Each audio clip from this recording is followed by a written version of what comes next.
సంతకాల సేకరణ జరుగుతూ ఉంది. 1 కోటి సంతకాల సేకరణ జరుగుతూ ఉంది.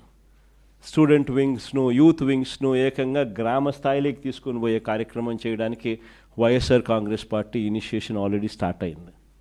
అందులో భాగంగానే నియోజకవర్గ స్థాయిలో అనుబంధ విభాగాలకు సంబంధించి అధ్యక్షుడిని వేయడం, మండల స్థాయిలో కూడా అనుబంధ విభాగాలకు సంబంధించి అధ్యక్షుడిని వేయడం ఆల్రెడీ కంప్లీట్ అయిపోయింది.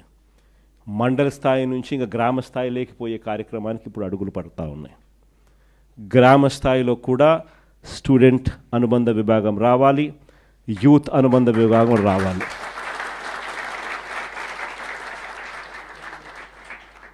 చైతన్యం తీసుకొని రావడం అన్నది అక్కడి నుంచి స్టార్ట్ కావాలి. ఈ యుగంలో డ్రైవ్ చేసేది మీరు.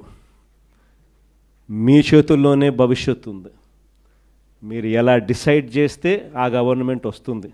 ఈ గవర్నమెంట్ సిట్ అంటే సిట్, స్టాండ్ అంటే stand. That is the power of youngsters. Medical కాలేజీలు ఎట్టి పరిస్థితుల్లోనూ ప్రైవేటైజ్ చేయడానికి మేమంతా వ్యతిరేకం అనే కార్యక్రమాన్ని గొప్పగా శ్రీకారం చుట్టాం.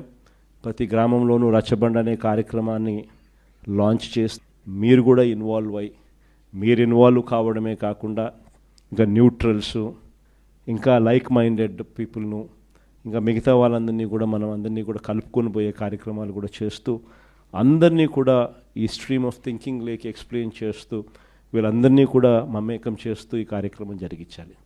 ఇందులో మీ పాత్ర చాలా క్రిటికల్ అన్నది గుర్తుపెట్టుకోండి. ఐ థింక్ 12వ తారీఖున ప్రతి నియోజకవర్గంలోనూ కూడా ఈ కార్యక్రమాలు, ఈ ర్యాలీస్ చేసి, అసెంబ్లీ స్థాయిలో ర్యాలీస్ చేసి ప్రొటెస్ట్ తెలియజేసే కార్యక్రమాలకు జరుగుతూ ఉంది. సో ఆ 12వ తారీఖు చేసే ఆ కార్యక్రమాలు చంద్రబాబు నాయుడుకి ఏ రకంగా షాక్ తగలాలి అని అంటే, చంద్రబాబు నాయుడు అనే వ్యక్తి ప్రైవేటైజేషన్ అనేది బుర్రలో నుంచి తీసేసేయాలన్న ఆ లెవెల్లో షాక్ తగలాలి.